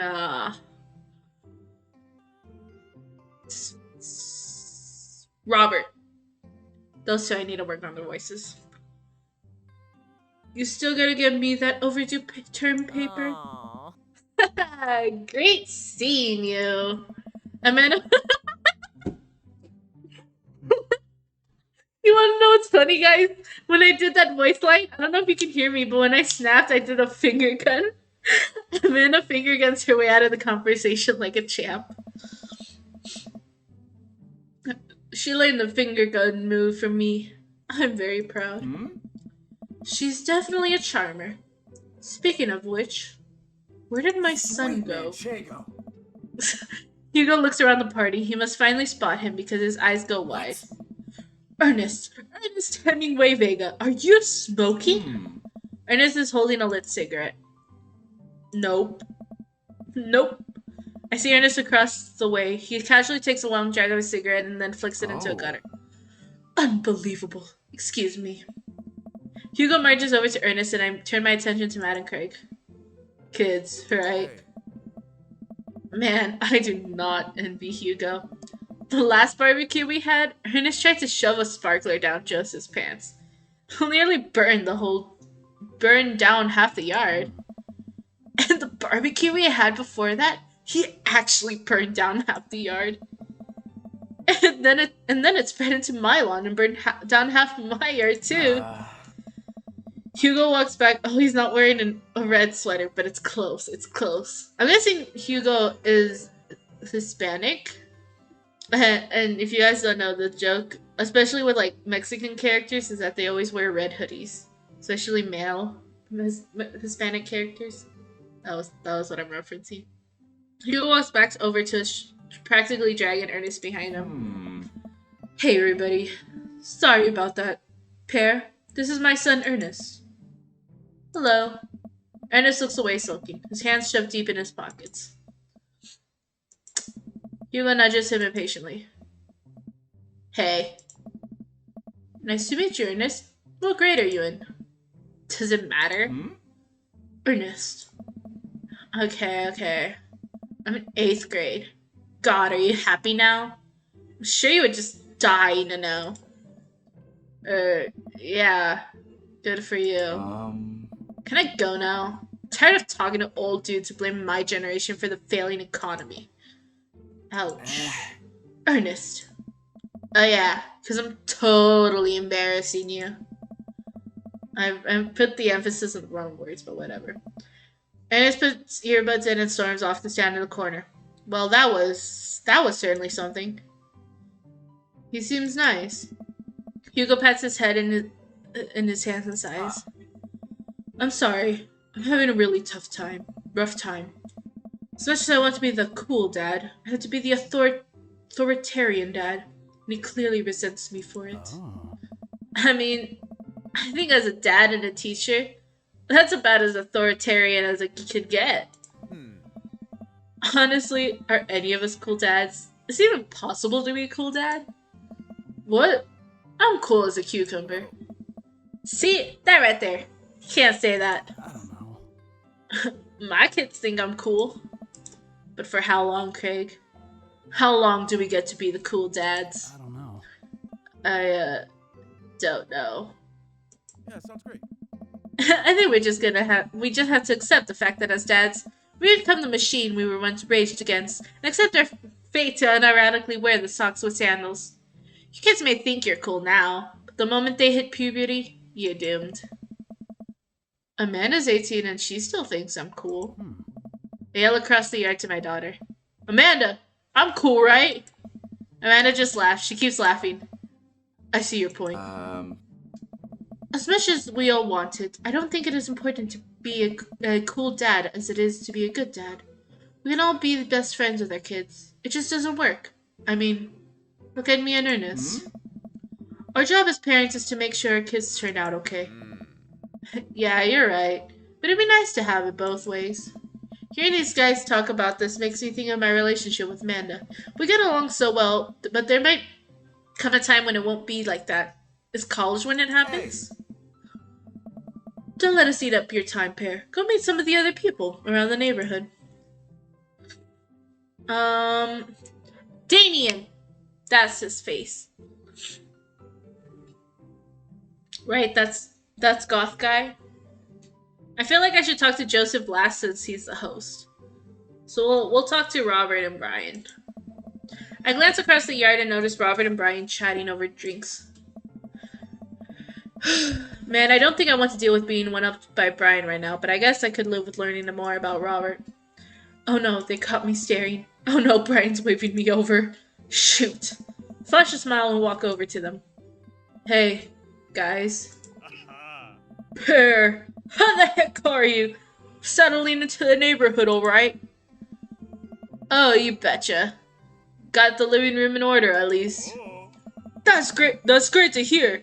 I've been doing some living room work as well. Finally got the 50-inch in there.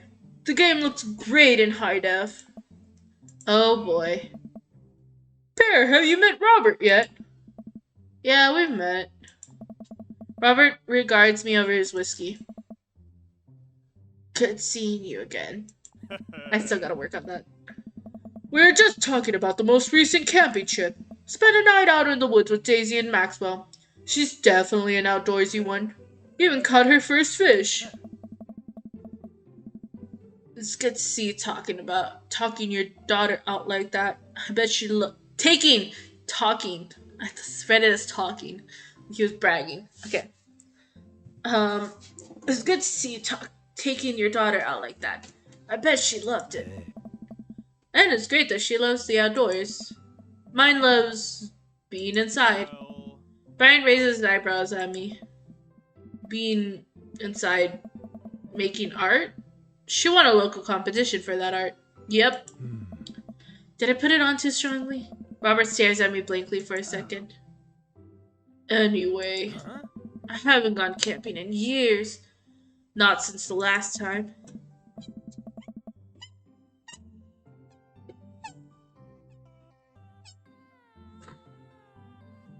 Oh my goodness. My allergies. My allergies. Same here. Well, things change once you have Wait. What happened last time?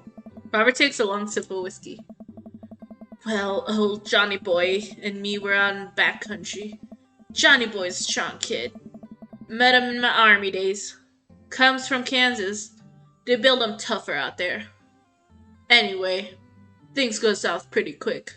Johnny Boy breaks his ankle when the rope bridge snaps. Could see the bone popping out through the skin. Johnny Boy screaming now, crying for his mama, losing blood. We're 2 days out from the next living soul. Here I am with my dear friend bleeding out in front of me. I'm able to dress the wound, but now I got a firearm, carry a 6-foot, 108-pound man for some of the toughest terrain I've ever been in. I won't lie to you. There were moments during those 2 days when I thought of leaving old Johnny Boy, but you build a bond with your brother in arms. That bond never breaks. I got that boy back to civilization, but I lost some of me out there. I guess that's camping for you. Brian and I stare in disbelief. Robert takes another sip of whiskey. I'm just kidding. My friend John and I went inner tubing down a river and he lost a flip-flop. Missed that kid. Hey. Brian and I laughed nervously. Or am I kidding? Brian and I tense up again. I'm kidding. Hey. Phew. Amanda and Daisy barrel up to us laughing. Daisy is holding a paper plate in front of her like a steering wheel. We gotta get off this haunted truck! Oh no! The ghost locked the doors! Quick! Hit the emergency escape button! But trucks don't have emergency escape buttons. Then hit the brake, I guess? And then we'll get out of the truck. The imaginary truck. Anyway, we're safe from the ghosts. But how will we ever survive this Arctic tundra? Daisy, you might have to eat me. Are you prepared to do that? I'm prepared to do anything to survive. That's cold-blooded. I like that. Although, I'm not sure I have the materials required to properly cook you. You know, that reminds me of the last time I went skiing. Robert, wait a second. Are you guys playing Long Haul Ice Road Paranormal Ghost Truckers? Yeah. Amanda and I love that show. Hey. It's the best. I keep combining their voices. It's the best, especially the episode where Callum hides Flint's keys and Flint retaliates by breaking an ancient cursed urn and sending the spirit after him. Yeah, such a quality reality television. I don't watch a whole lot of television, but I do enjoy that show. That and war documentaries. Alright, Daisy, I found us a couple bugs. They're gonna make a great meal. Lots of protein. Gonna keep us from starving out here in the harsh, icy wasteland. But there's a whole table of food right over there. Daisy, it's a game. We're playing pretend. It's what kids do. Live a little. Amanda gives Daisy a handful of gummy worms from the snack table. They eat them with mock disgust. Let's go find kindling for a fire. Okay. Yeah. But not an actual fire. Because we're playing pretend? Yeah. Now you're getting it. Daisy and Amanda run off. What a cute couple of kids. Man, I've never seen her get along with anyone so quickly. I guess Amanda's just sort of has a way with kids. That's kind of amazing. Daisy doesn't really get along with kids her age. It's nice that he's not trying to one-up me this time. Maybe we can have a regular friendship after all. Really? She just kinda keeps to herself. Her teacher says she spends every recess in the library. I think the other kids are intimidated by her intelligence. There it is. I wouldn't worry about it too much. Amanda was shy at Daisy's age too. She used to have a habit of crawling under tables and crying every time we took her to a restaurant. She bit people too. Kids, right? Gotta love them. You're required to by law. I hear that. I can't. I gotta figure out a voice for Robert. Well, since they're playing along so well, maybe we should try to put together a little play date for them. They do seem to get along really well, but the thought of continually hearing about all O'Brien's accomplishments is rough. Yeah, that'd be nice. Well, I don't want to take up too much of your time. Go meet some of the other fellas. I spot Joseph chatting with Damien by the grill. I wonder what they're talking about. I'll walk over to them.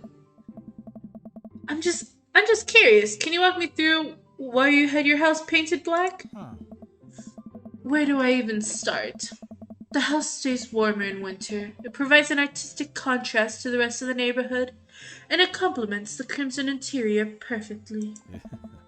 It's definitely an interesting choice. Thank you. I'm proud of my abode. There! I was just having a conversation with Damien here about his aesthetic design decisions. Ah, greetings once again, Peter. Do tell me about yourself. Are you new to the area? Yes, my daughter and I just moved in the other day. Are you enjoying the party so far? Oh, definitely. Thanks so much for putting this on. It's nice to be in a cul-de-sac where everyone is friendly and welcoming. Amanda walks up to the conversation. Hi, it's Damien, right? My name's Amanda. At your service. What a pleasure it is to meet you. Damien finishes the sentence with a flourish and a bow, producing a single rose and offering it to Amanda. Amanda blushes and returns the gesture with a curtsy. My, do you know how to treat a lady? Hello, Amanda. Seemingly out of nowhere, Joseph's twin kids appear. Are they speaking in unison? Hey! Won't you come play with us? Come play with us. Forever. Guys, enough with the creepy twins shtick. We've talked about this. Christian and Christy slowly back away. Where do you think they get that from? Mary pops into the conversation, wine in hand. I, don't know. Mary takes a long sip of wine. I think I might have taped over VeggieTales VHS with The Shining. Who knows? She takes another sip of her wine. Where's Krish? Wasn't he with you? You had him a moment ago. He's probably stuffing dirt in his mouth. He'll be alright. Toddlers are pretty resilient. Mary tips her glass to me. Ain't my first time to the rodeo. It's my fourth. I've squeezed 4 little... Sweetheart, would you do me a favor and please find Krish? That would be great. I'm sure he's fine. Mary. Okay, jeez. Mary finishes her wine and wanders off. Dad, can we go now? Lucian, have I introduced you to Pear yet? Hey, it's that punk from Amanda School. I remember you. Whatever. That's no way for a young man to speak to his elders. Be polite. Lucian bows. Whatever, sir. Lucian bows again. Mr. Christensen, may I have a veggie burger, sir? Coming right up. Are you vegetarian? Yep. Make that too, veggie burgers. Did you know that some people in the Victorian era were vegetarians? They described carnivorous type people as bloodlappers. Dad. Eh. That's real interesting, Damien. Joseph turns to the girl. Just a hint of a tattoo peeks from underneath his sleeve. I can't believe I didn't notice it before. It looks like the bottom of an anchor. Well, is that a tattoo? Yeah, I wasn't always a youth pastor, you know? That's so cool. Wanna see mine? What? What? Lucian pulls back some rubber bracelets, revealing a lopsided 666 in black ink. My buddy gave me a stick and poke tattoo last week. I think it's healing up pretty good. Lucian! We'll talk about this later. Oh. That's pretty cool. What's the significance of the tattoo? I don't know. I just thought it looked sick. Oh. Well, in my opinion, the only reason you need to get a tattoo is because you want one. Careful though. That number carries weight. Man, Joseph is a way cooler youth pastor than I thought. I just figured youth pastors popped out of the womb with a Bible. I wonder what he did before preaching. Oh. And without further ado, let's work some magic. Joseph closes his eyes, takes a deep breath, and gets to work. With the greatest of ease, he sets patties on the grill, flourishing as he flips his spatula in the air. It's easily some of the best grill work I've ever seen. You guys think this is my first time in front of a grill? He's working faster now, effortlessly tossing cheese onto patties and perfectly grilling onions on the side. One after another, the dads take notice and crowd around Joseph to admire his masterful technique. You probably don't know this pair. Joseph's known around here for his grillmanship. He's ungrill-leavable. Bro. I mixed their voices again. He's ungrill-leavable.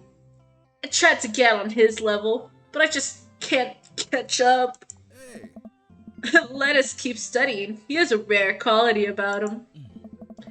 Mustard, we keep talking about this. Can't we appreciate the artist? I've seen him make a mistake. I've never seen him make a mistake. Okay, we need to stop. This is getting too cheesy. Please stop. All of the children at the party boo the glorious display of puns in unison. Alright guys, the food's ready. Please form an orderly barbecue. Amanda groans. We all grab our food and hang out, enjoying perfectly cooked cheeseburgers. Man, it's wild how all of us dads live in the same cul-de-sac. Oh. Kinda nice, isn't it? It feels like there's a real community here. Totally helps when you're just a single dad trying to raise a kid. We're happy to be here, man. I think we're gonna like this neighborhood a lot. You're gonna like this neighborhood a lot. Oh. Plus, Amanda seems to be getting along with all of the kids. If she decides to get into the babysitting game, she'll really make a killing. Hey, why don't you add us all on Dad Book? Dad Book? Oh. Yeah, it's a great social network for dads to keep in touch with each other. We're all on it, so if you ever need to reach out to anyone, that's the simplest way to do it. Huh. Sorry, I'm just an old-fashioned dad. Social media goes over my head sometimes. Don't worry, Pops. I'll help you figure it out. The rest of the barbecue goes smoothly. We all trade stories and drink beer as our kids play on the lawn. Amanda breaks up a fight between Carmencita and those weird twins. I think they wanted her soul. Oh. Amanda and I walk back to our place. Ooh, welcome to the neighborhood as the achievement I just got. Amanda and I walk back to our place as the sun sets over the neighborhood. Pretty fun party, don't you think? I'm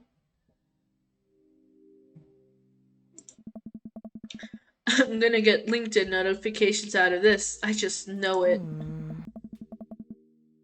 You don't think it's nice that people want to connect with you? Not when their affection jams my inbox, metaphorically speaking. Well, hey, at least you met some other cool dads. You should hit them up on Dadbook. Maybe I will, if I ever figure out how social media works. I have a good feeling about this place. Me too, Dad. Eh? Amanda and I arrived home with the remnants of our veggie plate. Seems like nobody was really into the cauliflower. Any big plans for this evening? Actually, yeah. I'm going out with some friends. Oh? Is that okay? Of course. Just keep me posted. And be home before midnight. Huh? You got it. And be careful. I will. Make good choices. Of course. And call me if you need anything. Eh? Dad, you're not gonna do the thing where you wait silently for me to come home in the living room with all the lights off, are you? What? No, I've never done that, and I will never do that. Okay, do you have any plans for tonight? My plans were kinda to eat ice cream and watch TV with Amanda, but I'll find something to do. I'm gonna work on some stuff, dad stuff. I'm just relaxing tonight. Have fun, okay? Okay, see you later. I watch Amanda drive off into the night. I really do hope she has fun. I plopped down in front of the TV and turned on some Wine and Dine Mastermind with celebrity chef Gavin Chapman. Looks like Gavin's making a roasted rack of lamb with rosemary mashed potatoes. I'd love to be able to cook like that. Although, I think if I was actually good at cooking, I'd use my powers for evil. Like just make baked Alaskas all day instead of any food of real nutritional substance. Man, Gavin Chapman just caught that thing on fire, but he meant to do it. What a professional. I lose track of time as I blaze through several episodes of Wine and Dine Mastermind, and also one episode of some cooking show called Meat Hell.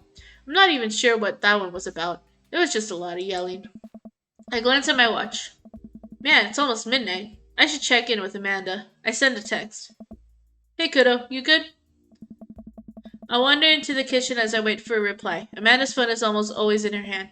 I'm sure she'll respond soon. Unless she's driving home now, in which case I hope she doesn't respond soon because I definitely taught her better than to text and drive. I reach into the freezer and grab an ice cream sandwich. It's a little late for this, but I think I earned it after a long day of socializing. I check my watch again, and then my phone. Nothing yet. Okay, see, now I'm worried. Do I call her? Do I call the cops? No, it's too soon for that. I'll just send her a gentle reminder text. What's up? Half an hour passes. Now I'm really worried. The episode of Gavin Chapman's Meat Hell are not only assuaging my anxiety, but possibly exacerbating it all with all the yelling. So I keep pacing around the house, waiting for her to come back.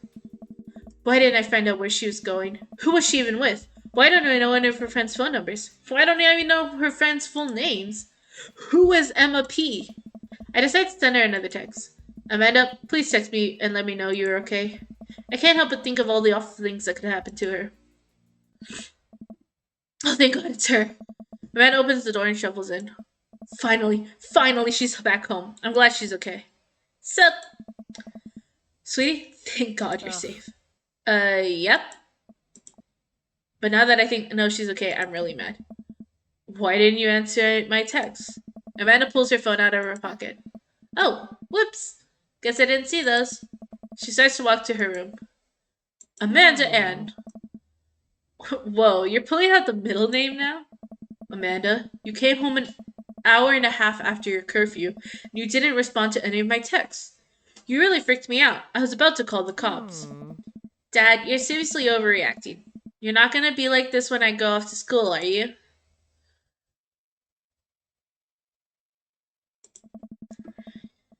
You weren't responding, and it was just like when your dad. I have to stop myself from tearing up. Oh, Dad. I didn't mean to. I sit down on the couch and put my head in my hands. I feel very tired all of a sudden. You really scared me. Just please don't do that again. Alright. I'm gonna go to bed now. Amanda closes the door to her room and I head to mine. Geez.